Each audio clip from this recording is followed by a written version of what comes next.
This is Shawn from the B- Show. Thank you very much for listening to my podcast. Maybe you're streaming it on YouTube. Regardless, thank you very much for the support. Check me out at b-show.com. What I'm going to do today is start a new kind of chapter in the podcast. And I'm going to read books that mean something to me. I know I talk about them and sometimes I kind of review them and reference them. But I figure I could kind of do the reading so you could get the information primarily from yourself and decide if you want to buy it. I'll include links in the bios or on the page or the post. But today I'm going to be reading It Works by RHJ. It's the original edition, the famous little red book that makes your dreams come true. The copyright of this book is 1926, 1953. That's about all I know. Without any further ado, let me get started. What is the real secret of obtaining desirable possessions?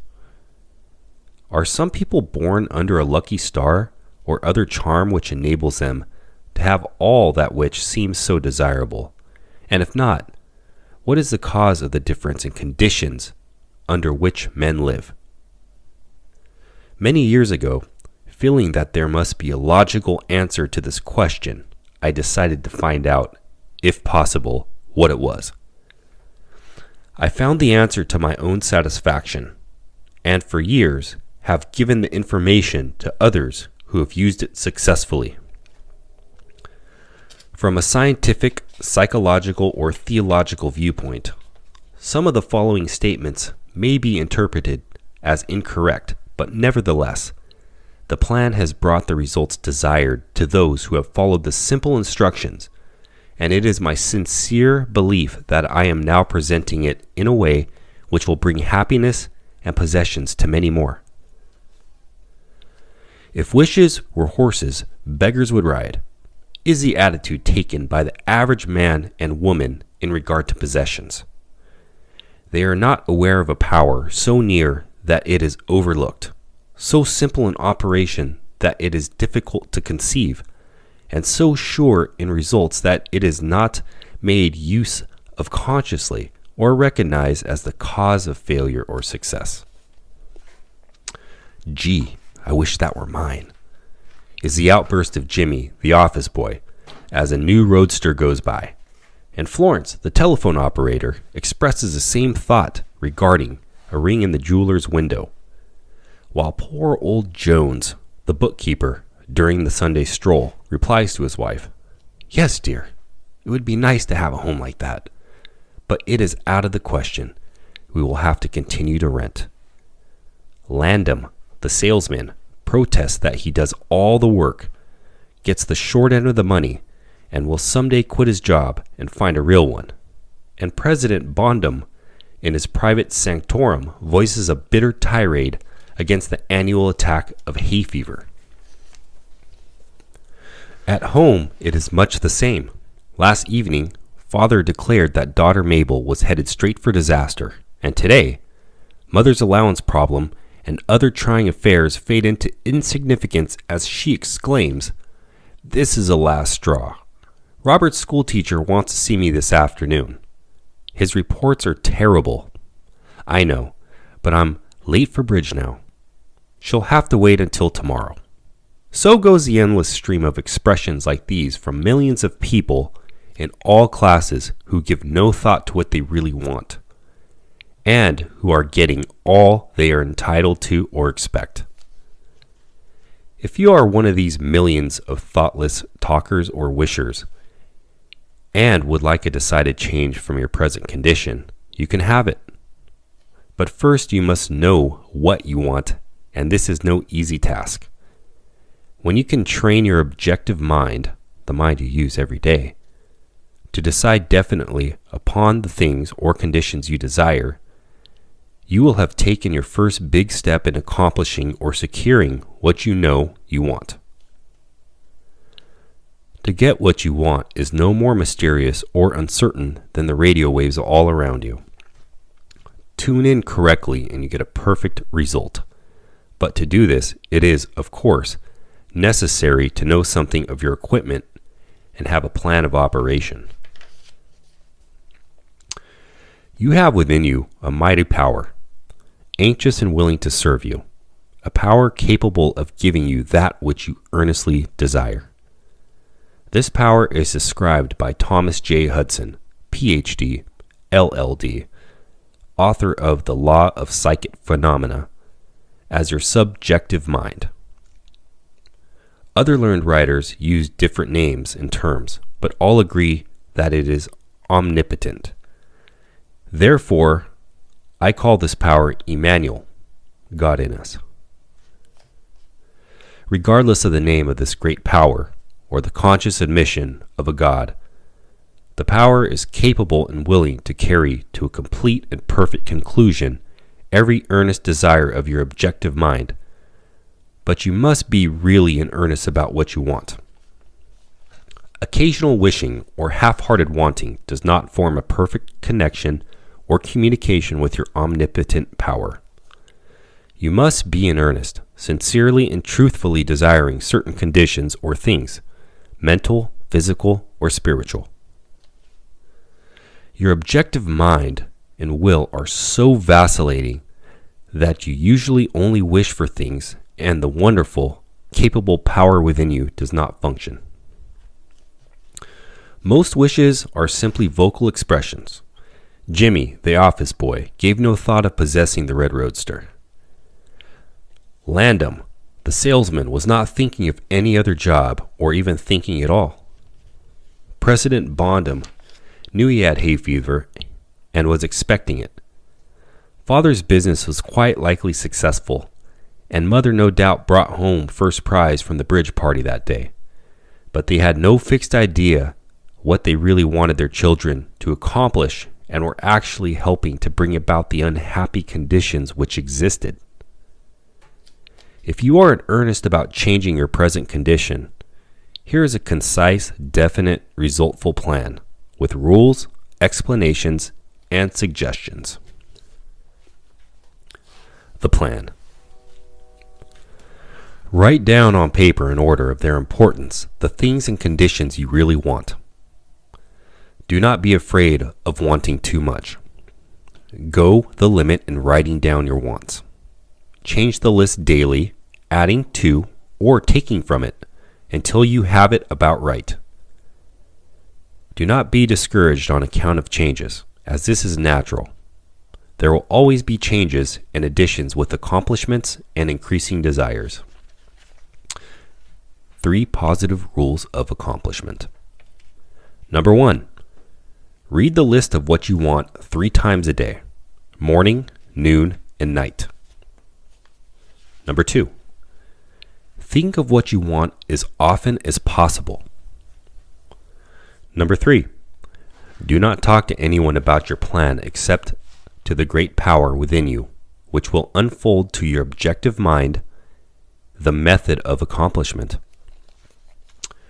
It is obvious that you cannot acquire faith at the start. Some of your desires, from all practical reasoning, may seem positively unattainable, but, nevertheless, write them down on your list in their proper place of importance to you. There is no need to analyze how this power within you is going to accomplish your desires. Such a procedure is as unnecessary as trying to figure out why a grain of corn placed in fertile soil shoots up a green stalk, blossoms and produces an ear of corn containing hundreds of grains, each capable of doing what the one grain did. If you will follow this definite plan and carry out the 3 simple rules, the method of accomplishment will unfold quite as mysteriously as an ear of corn appears on the stalk, and in most cases much sooner than you expect. When the new desires, deserving position at or about the top of your list, come to you, then you may rest assured you are progressing correctly.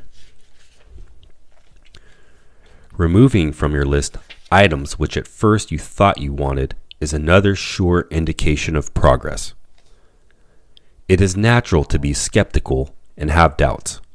distrust and questionings, but when these thoughts arise, get out your list. Read it over, or if you have it memorized, talk to your inner self about your desires until the doubts that interfere with your progress are gone. Remember, nothing can prevent your having that which you earnestly desire. Others have these things. Why not you? The omnipotent power within you does not enter into any controversial argument. It is waiting and willing to serve you when you are ready. But your objective mind is so susceptible to suggestion that it is almost impossible to make any satisfactory progress once surrounded by skeptics.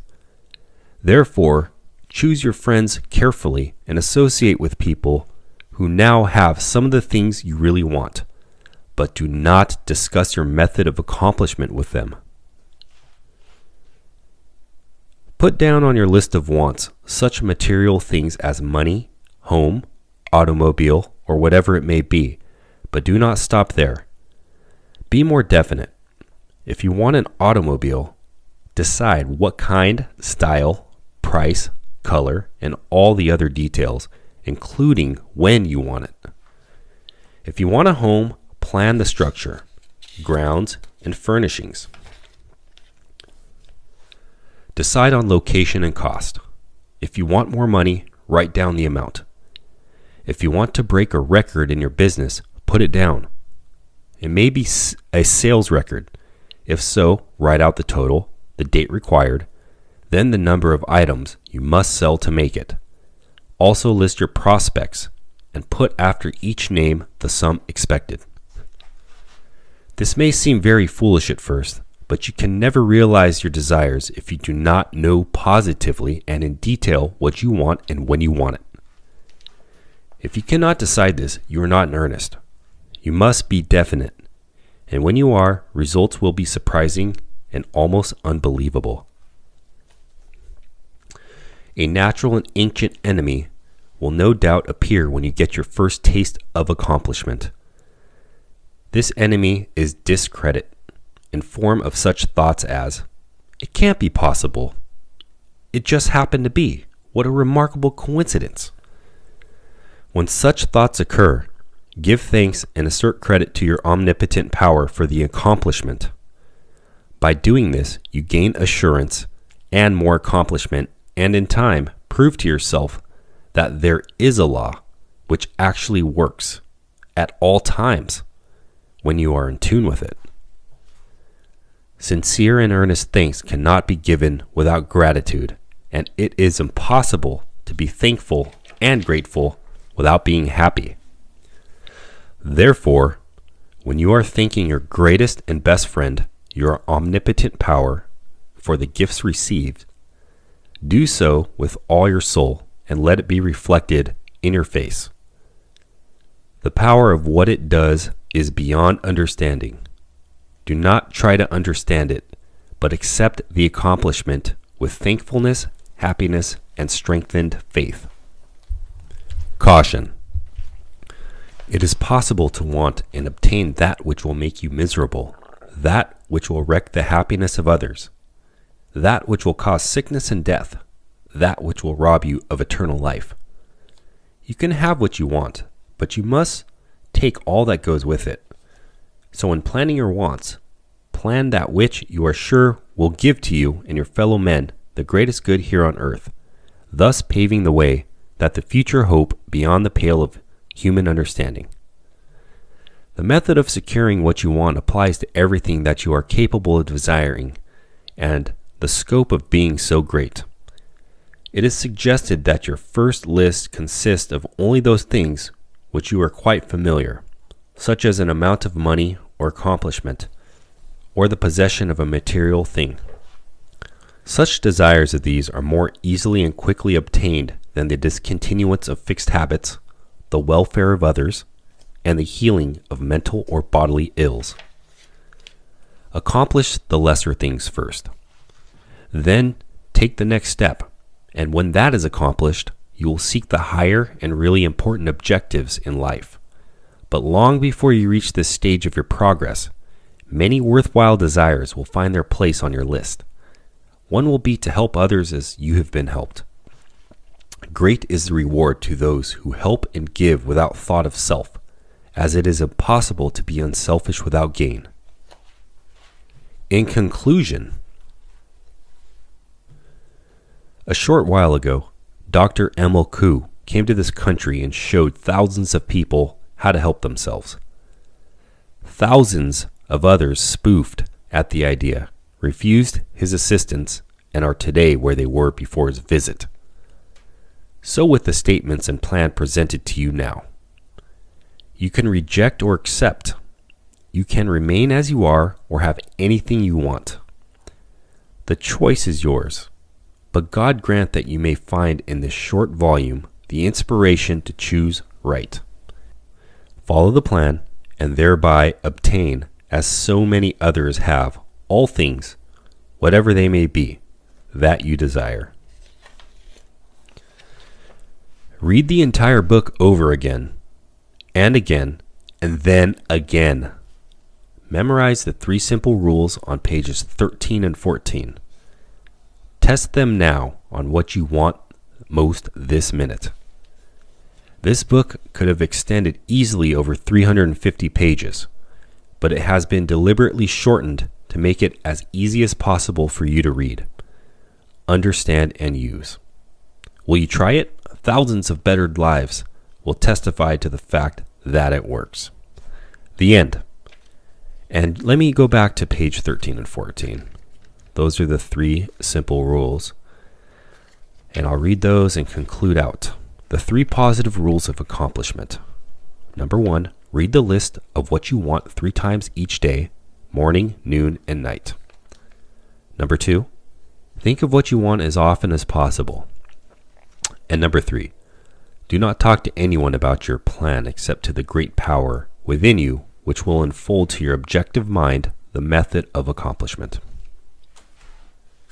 Thank you very much for listening to this. This is Shawn for the B- Show. I hope you gained something from this book.